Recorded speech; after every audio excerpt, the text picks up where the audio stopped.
नमस्कार, आप देख रहे हैं आज तक। आपके साथ मैं हूं सईद अंसारी। रात के 10 बज रहे हैं आज तक पर आप देख रहे हैं दस्तक। दिल्ली में भले ही हवा जहरीली हो, लेकिन दिल्ली सरकार यमुना में राजनीतिक डुबकी लगाने की तैयारियों में जुट गई है। आज दिल्ली के मुख्यमंत्री अरविंद केजरीवाल ने यह दावा किया कि साल 2025 में वो राजधानी के लोगों को यमुना में डुबकी लगवा देंगे। दिल्ली में तभी चुनाव भी होंगे, तो ऐसे में इस फैसले का सीधा फायदा अरविंद केजरीवाल को लेगा। लेकिन प्रश्न ये कि बिजली पानी माफ करने वाली दिल्ली में हवा कब साफ होगी?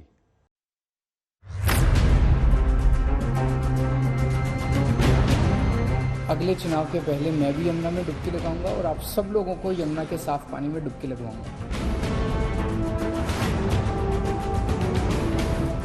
हमारे इंजीनियर्स और ऑफिसर्स को पूरी उम्मीद है कि हम 2025 फरवरी तक यमुना को जरूर साफ कर लेंगे। एक एक पॉइंट पे मेरी नजर रहेगी।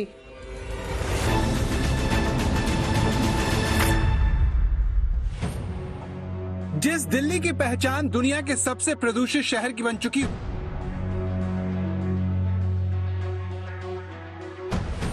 छठ पर जिस दिल्ली को सारी दुनिया ने हैरानी से देखा हो,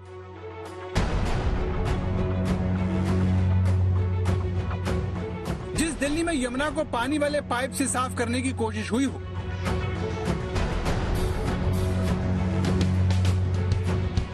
केजरीवाल की उस दिल्ली में यमुना नदी को साफ करने की तारीख का ऐलान हो गया है।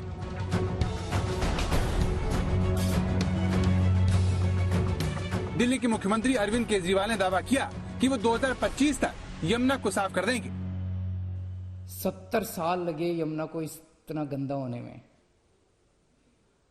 ये 70 साल का जो खराब किया हुआ सारा काम है, ये 2 दिन में तो ठीक नहीं हो सकता।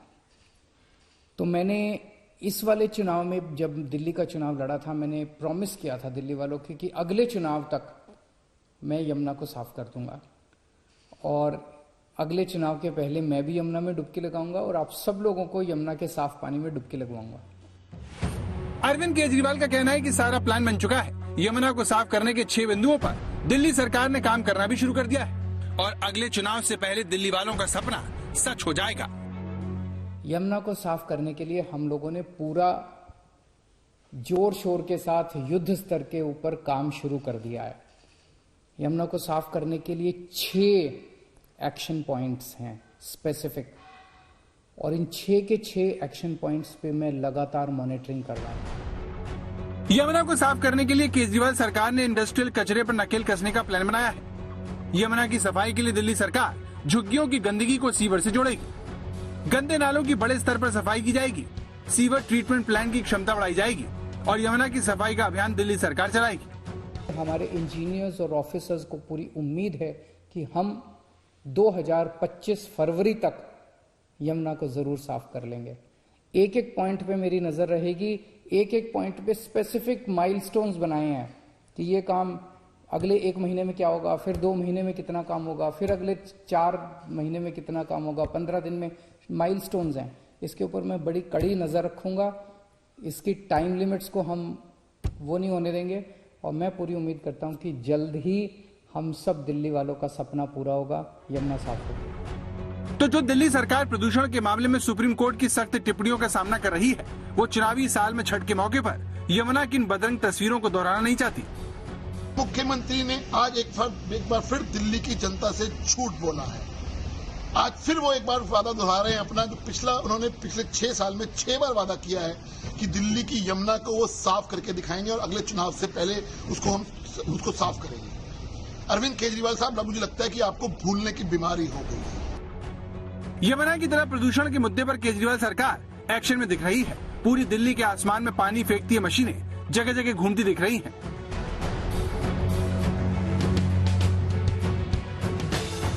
इस वक्त हम मौजूद हैं राजघाट के नजदीक और तस्वीर आप देखिए, ट्रकों के माध्यम से सड़कों पर पानी का छिड़काव किया जा रहा है ताकि धूल प्रदूषण से निपटा जा सके। और न सिर्फ सड़कों पर छिड़काव हो रहा है, बल्कि ये फॉगिंग मशीन जो आप देख रहे हैं, इस फॉगिंग मशीन के जरिए पूरी दिल्ली की जो पेड़ है वहां जमी हुई धूल को भी हटाया जा रहा है।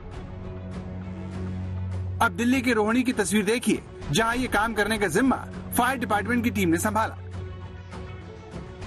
बुधवार को ही दिल्ली सरकार ने प्रदूषण को लेकर कई बड़े ऐलान किए थे, जिसमें जरूरी सेवाओं के अलावा दिल्ली में ट्रकों की एंट्री बैन करना, सरकारी और निजी दफ्तरों में वर्क फ्रॉम होम का आदेश देना और 1000 सीएनजी बसों को सड़कों पर उतारना शामिल है। सुप्रीम कोर्ट भी दिल्ली सरकार की सक्रियता की तारीफ कर चुका है, लेकिन फिर भी दिल्ली वालों को राहत मिलती नहीं दिख रही। प्रदूषण की मार दिल्ली वालों को जो झेलनी पड़ रही है, उसमें उनका कंट्रीब्यूशन, दिल्ली का कंट्रीब्यूशन 30% है।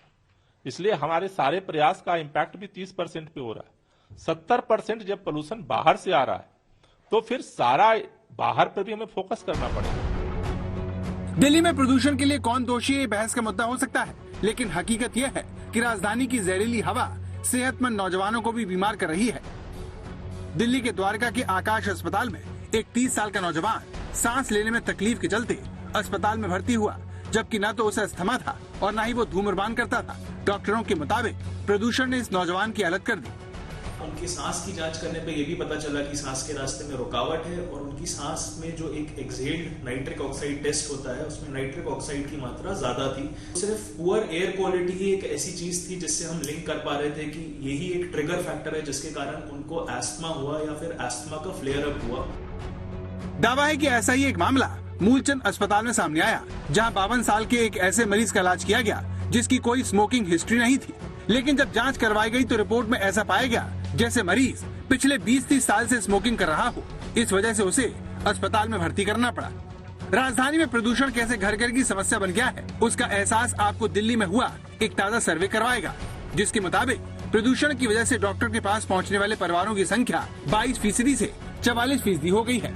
सर्वे के मुताबिक 44% लोगों ने बताया कि हाल ही में या तो वो प्रदूषण संबंधित बीमारी की वजह से डॉक्टर के पास गए या फिर उनके परिवार का कोई सदस्य क्लिनिक गया था।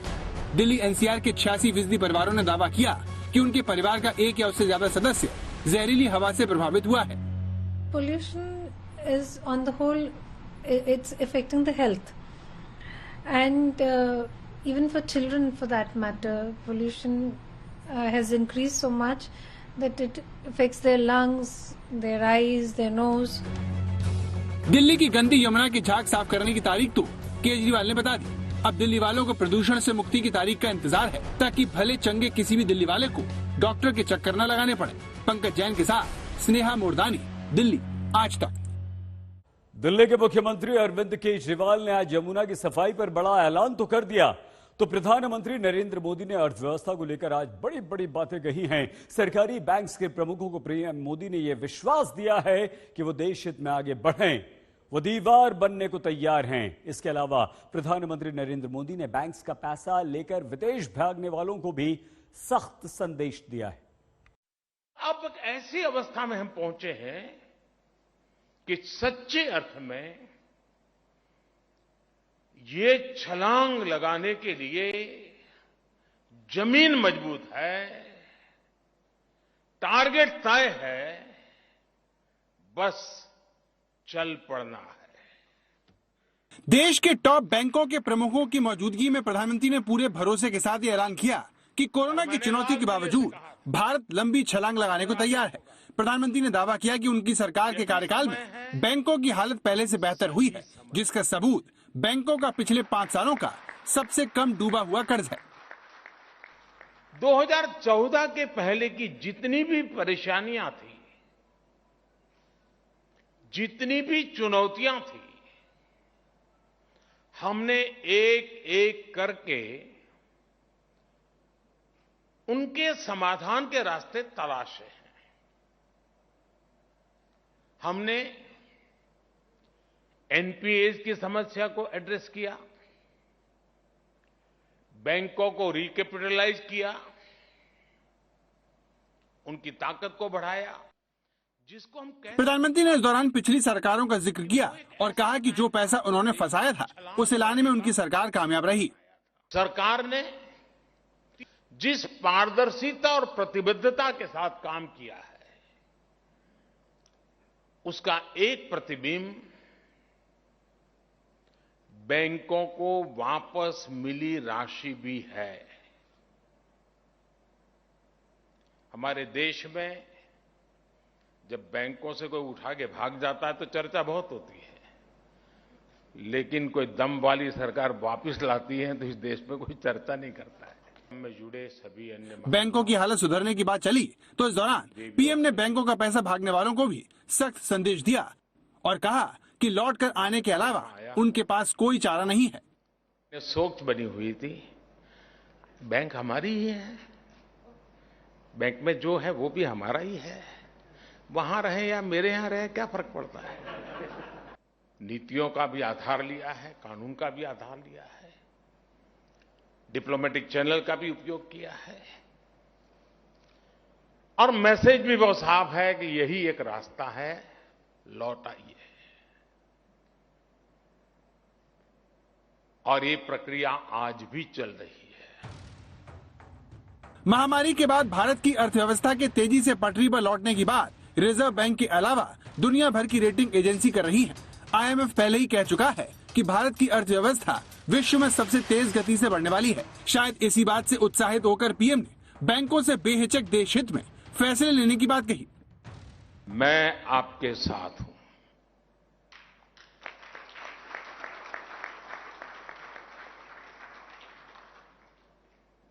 देश हित में सत्य निष्ठा से किए हुए किसी भी काम के लिए आप मेरे शब्द लिख करके रखिए, जैसे ये मेरा वीडियो क्लिपिंग अपने पास रखिए। मैं आपके साथ हूं, आपके पास हूं, आपके लिए हूं। बैंक किसी भी देश की आर्थिक तरक्की की रीढ़ होती है। शायद इसीलिए पीएम ने इतनी बड़ी बात बैंकों के प्रमुखों से कही ताकि सरकार के किए आर्थिक सुधारों के नतीजे उम्मीद के मुताबिक रहें और भारत को लंबी आर्थिक छलांग लगाने में कोई अड़चन न आए। आज तक ब्यूरो। और आइए अब हम आपको लिए चलते हैं सीधे राजस्थान, जहां से आज एक बहुत ही हैरान करने वाला वीडियो सामने आया। बाड़मेर में एक महिला पर कुछ लोगों ने जेसीबी मशीन चढ़ाने की कोशिश कर दी और ये सब कुछ हुआ थाने से चंद कदमों की सिर्फ दूरी पर। ये दिल दहला देने वाला वीडियो राजस्थान के बाड़मेर का है, जो सोशल मीडिया पर काफी वायरल है। इस वीडियो में एक महिला अवैध कब्जे का विरोध कर रही है, लेकिन जेसीबी मशीन का ड्राइवर इस महिला को कुचलने की कोशिश करता है। वीडियो की शुरुआत कुछ इस तरह होती है, जिसमें शांति देवी नाम की महिला बुलडोजर के सामने खड़ी है।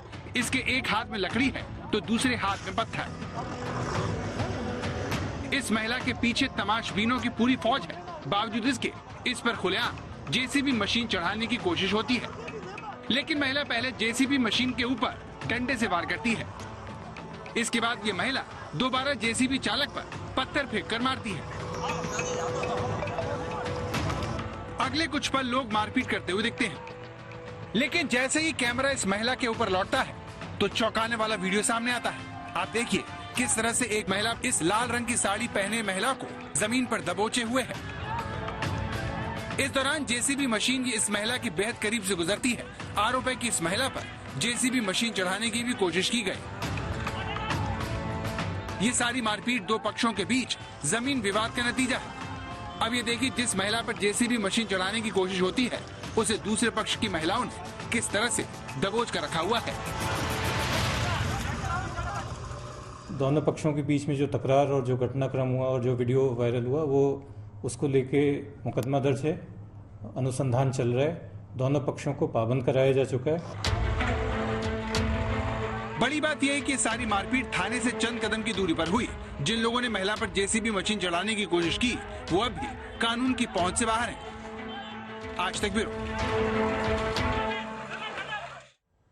बिकते हैं बेरोजगार, खरीद लो सरकार। राजस्थान में बेरोजगार पिछले 35 दिनों से बेरोजगार हाट लगाकर प्रदर्शन कर रहे हैं और ये वो बेरोजगार हैं जिनके साथ सरकार ने लिखित में नौकरी देने का समझौता किया था, मगर समझौता करने के बाद भी नौकरी इन्हें नहीं मिली। सरकार की वादा खिलाफी के शिकार इन नौजवानों ने प्रदर्शन करते हुए दिवाली की रात खुली सड़क पर गुजारी। सरकार का ध्यान अपनी तरफ खींचने के लिए कभी सड़क पर दंडवत कर रहे हैं तो कभी मंडी लगा रहे हैं, लेकिन सरकार के कान पर जूं नहीं रेंग रही।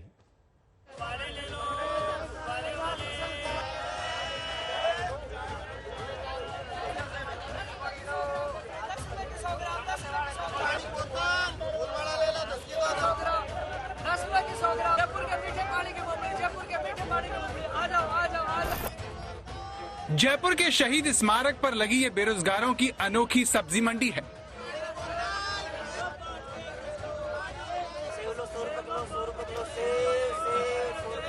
आज तक संवाददाता शरद कुमार आज देश को जयपुर में सरकारी वादा खिलाफी के शिकार नौजवान बेरोजगारों की दर्दनाक कहानी दिखाने वाले हैं।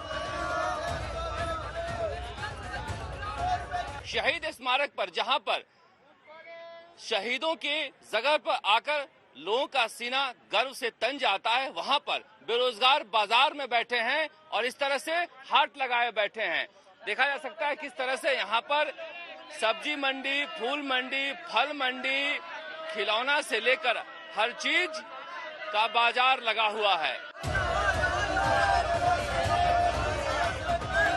राजस्थान के जिन नौजवानों को सरकारी दफ्तरों, स्कूल और अस्पतालों में इज्जत के साथ नौकरी करना चाहिए था, उन लोगों को कुंभकर्णी नींद में सो रही सरकार को जगाने के लिए ये सब करना पड़ रहा है। गहलोत सरकार ने आज से 3 साल पहले 31,000 पदों पर भर्ती निकाली थी, लेकिन आज 3 साल हो गए हैं इस भर्ती को और वही पद 31,000 है और अभ्यर्थियों की संख्या 27 लाख है। तो 27 लाख अभ्यर्थियों की संख्या और पद 31,000, 3 साल में साला दर्पण पर 90,000 से अधिक पद रिक्त पड़े हुए हैं। 123 दिनों तक बीकानेर के शिक्षा निदेशालय में धरना देने के बाद राजस्थान के बेरोजगार अब राजधानी जयपुर में पिछले 5 हफ्तों से इसी तरह सरकार का ध्यान खींचने में लगे। इनसे मिलिए, ये दौसा के नेमीचंद दाधीच हैं, जिनका चयन रीट 2018 में हुआ था।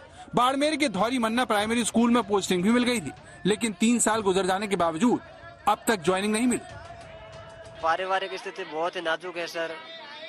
पिताजी हैं जो प्राइवेट नौकरी करते हैं और शादी को हुए मेरे 5 साल हो गए हैं और 2 बच्चे हैं। पारिवारिक स्थिति और घर की स्थिति बहुत ही नाजुक है और मैं घर को छोड़े हुए आज 4 महीने हो चुके हैं। 16 जुलाई से बीकानेर निदेशालय के सामने हम लोगों ने धरना लगाया। सांकेतिक मुख्यमंत्री जी, शिक्षा मंत्री जी का ध्यान आकर्षण करने के लिए लगाया, जो आज दिन तक भी वो चालू है।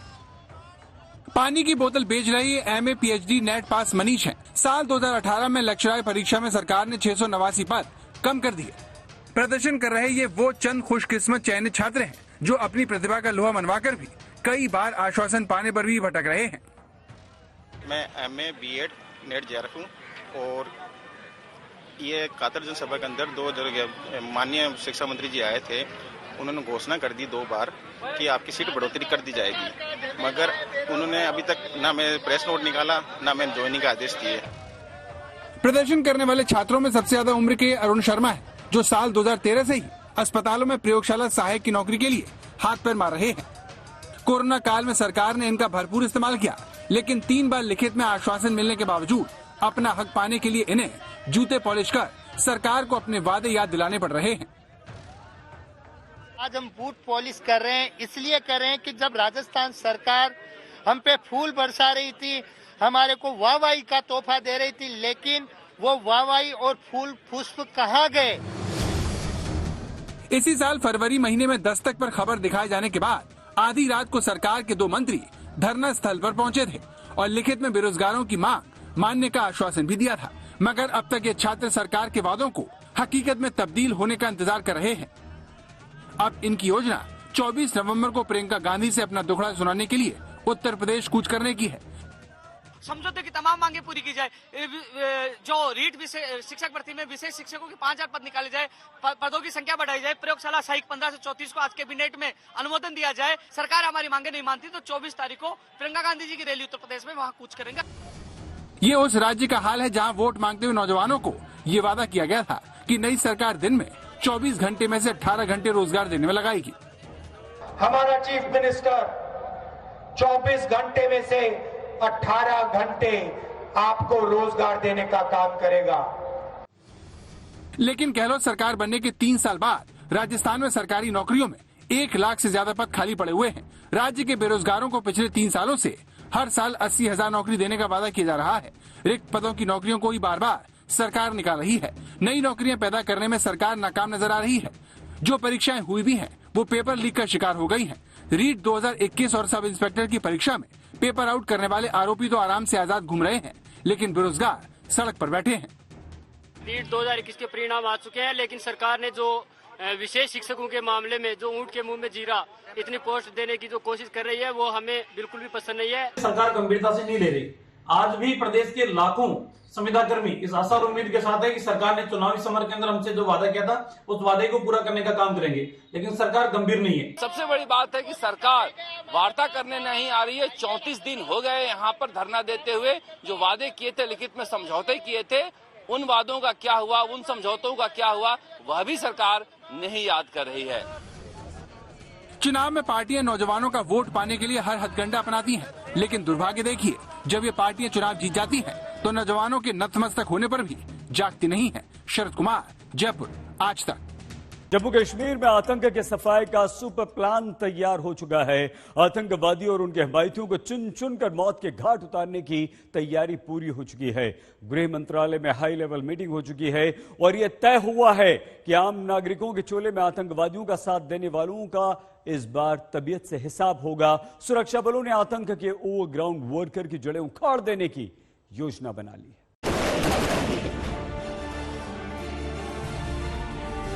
2 वर्ष बाद जम्मू कश्मीर में आतंकवाद कहीं देखने को नहीं मिलेगा। इस दिशा में भारत सरकार काम कर रही है।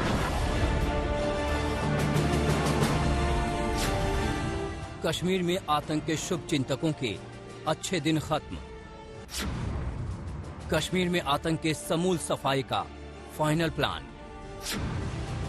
कश्मीर में 2 साल की डेडलाइन, आतंक का काउंटडाउन। कश्मीर में न आतंकी बचेंगे, न आका, न रखवाला। मैं आज आपके साथ मन खोलकर बात करना चाहता हूं, इसीलिए ना बुलेट प्रूफ है, ना कोई सिक्योरिटी है। मैं आपके सामने ऐसे ही खड़ा हूं। गृह मंत्री अमित शाह कश्मीर में डंके की चोट पर ऐलान कर आए। पाक परस्त जमात को उनकी मांद में घुसकर ललकार आए। आतंक के संपूर्ण सफाई का ऐलान कर आए। अब उन दावों वादों को जमीन पर उतारने की कोशिश शुरू हो चुकी है।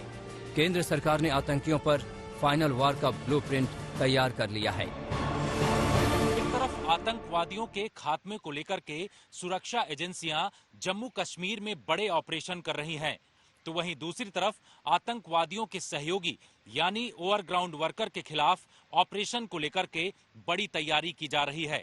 कल गृह मंत्रालय में एक बड़ी बैठक हुई, जिसके बाद ये निर्देश दिए गए कि अलगाववादियों की तर्ज पर ओवरग्राउंड वर्कर की चेन तोड़ने के लिए एनआईए बड़े ऑपरेशन करे।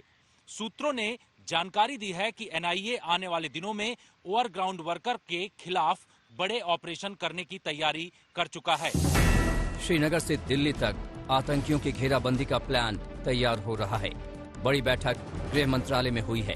पहले देखिए इस बैठक में कौन कौन शामिल हुए। केंद्रीय गृह सचिव, जम्मू कश्मीर के डीजीपी, एनआईए के डीजी, सीआरपीएफ के डीजी, पीएसएफ के डीजी, आईबी के अफसर, गृह मंत्रालय के अफसर। ये बैठक करीब 1.25 घंटे चली, लेकिन इसमें जो प्लान बना वो आतंक की कमर तोड़ने वाला साबित हो सकता है। सूत्रों के मुताबिक अलगाववादी संगठनों की तर्ज पर ओवरग्राउंड वर्कर पर बड़ा शिकंजा कसने का प्लान तैयार हुआ है। इस प्लान को अंजाम तक पहुंचाने का जिम्मा एनआईए पर होगा। हाल ही में गिरफ्तार ओवरग्राउंड वर्कर से पूछताछ में एनआईए को कई साजिशों की जानकारी मिली है। एनआईए ने अब तक 27 आतंकी और उनके सपोर्टर ओवरग्राउंड वर्कर को गिरफ्तार किया है। एनआईए के रडार पर इस समय ओवरग्राउंड वर्कर के कई रिंग लीडर्स हैं। ये भी पता चला है कि कई ओवरग्राउंड वर्कर के दूसरे राज्यों में भी संपर्क हैं। एनआईए अब पैन इंडिया आतंकियों के सहयोगियों पर शिकंजा कसेगी। जो ओवरग्राउंड वर्कर्स हैं वो बहुत बड़े पैमाने पर आतंकवादियों की मदद करते हैं। वो उनको गाइड करते हैं, उनके बदले सर्विलेंस करते हैं, उनके बदले रिकॉनेसेंस करते हैं, उनके बदले उनको सेंचुरी देते हैं, उनको ट्रांसपोर्टेशन की मदद करते हैं, उनको खाद्यान्न देते हैं और उनके लिए तमाम काम करते हैं। सिक्योरिटी फोर्स के बारे में सारी इंफॉर्मेशन और इंटेलिजेंस देते हैं। लाजमी है कि जब ऑपरेशंस आतंकियों के साथ शुरू होते हैं, क्योंकि वो उन्हीं घरों में होते हैं जहां पे हो सकता है कॉल सेंटर चल रहा हो, उनका आंख काट का काम करते हैं, तो इसको देख जो नई एक रणनीति अपनाई है, इसमें जो आवाम है वो कई बार फंस जाती है। और खासकर जब पूर्व मुख्यमंत्री इनके साथ खड़ी होती दिखती है तो लगता है कि कोई बहुत बड़ी साजिश है और इस आतंकी सोच को मारना निहायत जरूरी है। अब आपको बताते हैं कि आखिर ये ओवरग्राउंड वर्कर क्या होते हैं और इन्हें दबोचना क्यों जरूरी है। ओवरग्राउंड वर्कर को हाइब्रिड आतंकी भी कहा जाता है। ये कभी आतंकी बन जाते हैं तो कभी आम नागरिक का चोला पहन लेते हैं। ये आतंकियों के बड़े मददगार हैं और हथियारों की सप्लाई चेन के मास्टरमाइंड होते हैं।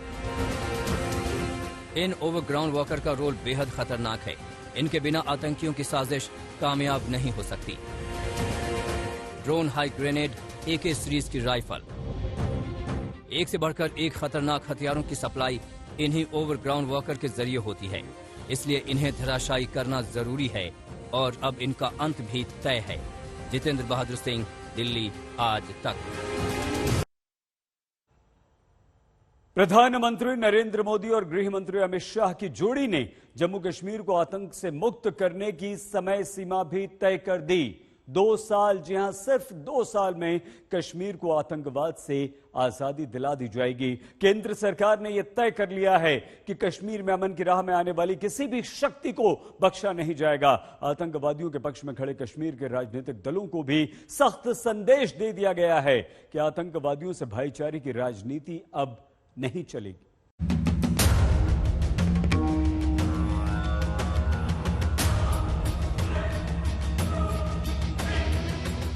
गोलियों से घिरे कश्मीर के ऐसे इलाकों की तस्वीर आपके ज़हन में पहले भी दर्ज होती रही है।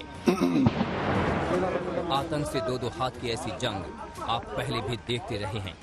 ये कुलगाम की तस्वीरें हैं, जहां सुरक्षा बलों ने एक साथ 5 आतंकियों का फाइनल हिसाब किताब कर दिया और मौत के अंजाम तक पहुंचा दिया। अफाक सिकंदर, TRF का टॉप कमांडर, शाकिर उर्फ अम्मार, हैदर उर्फ असलम टाइगर, इब्राहिम, 5वें आतंकी की शिनाख्त भी जारी है। इन आतंकियों का अंत हुआ सुरक्षा बलों के ढूंढो और ढेर करो वाले ऑपरेशन के तहत, जिसके जरिए अब आतंकियों को चुन चुन कर मारा जा रहा है। जम्मू कश्मीर के LG मनोज सिन्हा ने तो आतंक के सफाई की समय सीमा भी तय कर दी है।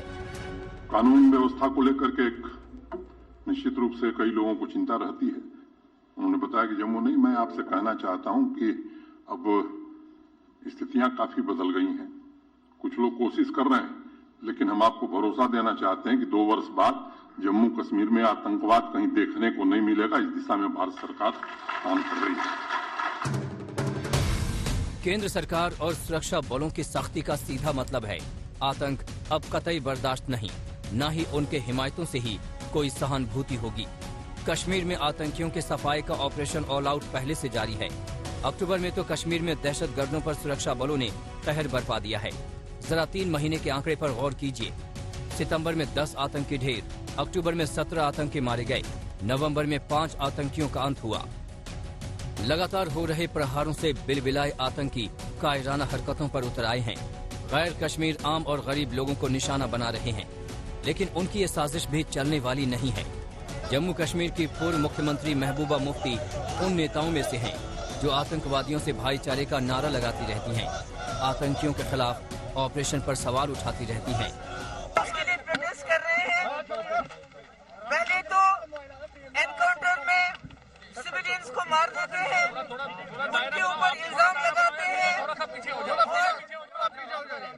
और आज वो तमाम फैमिली श्रीनगर में प्रेस कॉलोनी में डेड बॉडीज मांग रही है, लाशें मांग रही है। और ये सरकार इतनी जालिम है कि मारने के बाद उनकी डेड बॉडीज भी नहीं दे रही है। केंद्र सरकार ने महबूबा मुफ्ती जैसी नेताओं को पुख्ता संदेश दे दिया कि आतंक पर मीठी बोली नहीं चलेगी। महबूबा के भाई पर ईडी का शिकंजा है तो खुद महबूबा मुफ्ती को नजरबंद कर दिया गया है। केंद्र सरकार कश्मीर में अमन के बयार बहाने की ठान चुकी है और अब इस रास्ते में कोई भी रोड़ा उसे मंजूर नहीं। बदलते कश्मीर की रंगत पूरी दुनिया देख रही है। डल झील की आबो हवा बदल चुकी है। लाल चौक पर तिरंगा लहरा रहा है। अमित शाह 370 की विदाई के बाद खुद कश्मीर जाकर भाईचारे का पैगाम दे आए हैं। मंदिरों की भूमि है, माँ वैष्णो देवी की भूमि है, प्रेमनाथ डोगरा की भूमि है, श्यामा प्रसाद मुखर्जी की बलिदान भूमि है। मैं यहाँ कहकर जाता हूँ, जम्मू कश्मीर की शांति में खलल लगाने वालों को हम कभी सफल नहीं होने देंगे। एक तरफ आतंक से 2-2 हाथ तो दूसरी तरफ विकास का ब्लूप्रिंट। कश्मीर की कायापलट अब कोई नहीं रोक सकता। दिल्ली में जितेंद्र बहादुर सिंह के साथ अशरफ वानी, श्रीनगर, आज तक। हमारा पूरा देश ये जानता है कि जम्मू कश्मीर में शांति की बहाली अगर किसी को नापसंद आएगी तो वो है पाकिस्तान। पाकिस्तान आतंक से मुक्ति के अभियान में अड़ंगा डालने से बाज बिल्कुल नहीं आने वाला। संयुक्त राष्ट्र सुरक्षा परिषद यानी कि यूएनएससी की बैठक में पाकिस्तान ने एक बार फिर से कश्मीर का नाम भारत को बदनाम और भारत के प्रति दुष्प्रचार करने के लिए इस्तेमाल किया और एक बार फिर से भारत ने पाकिस्तान को पूरी दुनिया के सामने बेनकाब कर दिया।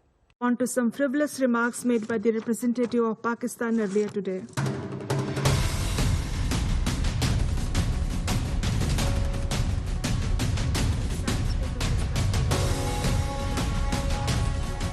संयुक्त राष्ट्र सुरक्षा परिषद का मंच था और पाकिस्तान एक बार फिर कश्मीर पर अपनी चाल दिखा रहा था। पाकिस्तान को तो अपने गिरेबां में नहीं झांकने की बीमारी है, लेकिन भारत की बेटी ने एक बार फिर यूएनएससी के मंच से पाकिस्तान का सच से सामना करवा दिया। This is not the first time the representative of Pakistan has misused platforms provided by the UN to propagate false and malicious propaganda against my country, and seeking in vain to divert the world's attention from the sad state of his country, where terrorists enjoy free pass while the lives of ordinary people, especially those belonging to the minority communities, are turned upside down.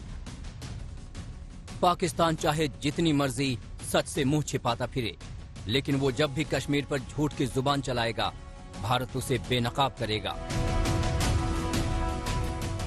वैश्विक आतंकवादी संगठनों की सूची में शामिल कम से कम 12 संगठनों का ठिकाना है पाकिस्तान, जिनमें से 5 आतंकवादी संगठन सिर्फ भारत के खिलाफ साजिशें रचते हैं। इनका सारा फोकस भारत में दहशत फैलाने पर रहता है। जाहिर है पाकिस्तान सिर्फ भारत का दुश्मन नहीं है, बल्कि पूरी दुनिया का दुश्मन है। भारत ने एक बार फिर पूरी दुनिया के सामने पाकिस्तान का नकाब उतारा है। Member states are aware that Pakistan has an established history and policy of harboring, aiding and actively supporting terrorists. This is a country which has been globally recognized as one openly supporting, training, financing and arming terrorists as a matter of state policy. It holds the ignoble record of hosting the largest number of terrorists prescribed by the UN Security Council. ये पाकिस्तान का नकाब ही तो है जो वो खुद को आतंकवाद का पीड़ित देश बताते नहीं थकता, लेकिन असल में जितने प्रकार के आतंकवादी पाकिस्तान में पाए जाते हैं उतने कहीं और नहीं।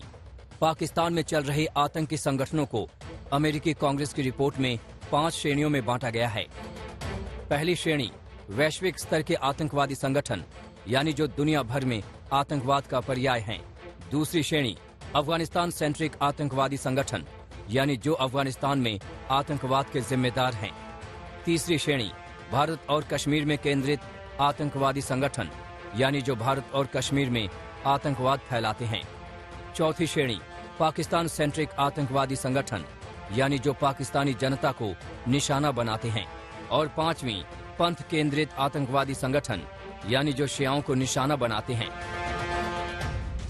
यानी खुद अपने ही देश के लोगों का दुश्मन है पाकिस्तान, जहां आतंकवादियों को फ्री पास मिलता है निर्दोष लोगों की जान लेने का, आतंकवाद से लहूलुहान करने का। कश्मीर के नाम पर पाकिस्तान का ये तमाशा अब और ज्यादा बर्दाश्त नहीं करेगा Bharat. I would like to be categorical about India's position.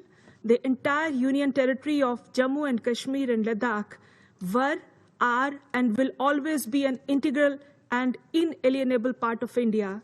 This includes the areas that are under the illegal occupation of Pakistan. We call upon Pakistan to immediately vacate all areas under its illegal occupation.